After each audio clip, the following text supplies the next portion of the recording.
Oi, pessoal, tudo bem? Oi, pessoal, tudo bem com vocês?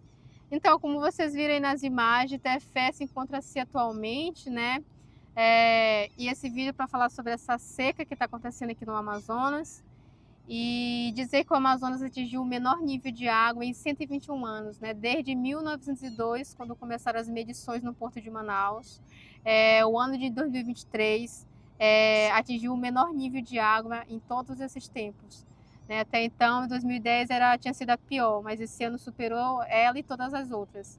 Exato. E com isso, a Defesa Civil, segundo a Defesa Civil, já foram atingidas mais de 500 mil pessoas, né, pela essa seca aqui no Amazonas. E mais de 50 municípios também estão em situações de emergências. Tefé, inclusive, está sendo um dos mais impactados, um dos mais afetados, porque tudo que chega aqui, gente, depende das embarcações, porque a gente não tem estrada, nossas estradas são os rios. Isso. Então, os barcos, né, estão sofrendo um grande desafio para navegar, porque os rios são mais estreitos, está tudo muito diferente. Onde tinha água, agora são bancos de areia, são terra, enfim, né, Fabiane? Exatamente. Tá tudo muito Complicado, complicado. essa situação.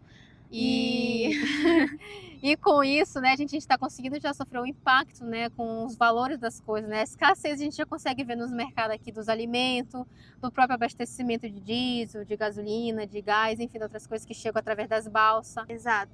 É uma situação assim complicada, né, gente? Agora imaginem a gente, né, que somos ribeirinhos, que moramos mais isolados, né, que nós também necessitamos, né, desses transportes, né, de navegação, e com toda essa situação que está acontecendo, tá bem complicado assim, né? Sim. Pois é, pessoal, além dessa seca severa, nós também estamos enfrentando problemas ambientais, né, como queimadas ilegais, né, e tudo isso está causando ondas de fumaças, né, que acabam nos prejudicando. Sim. Inclusive, Manaus foi considerado como o pior lugar do mundo para se respirar.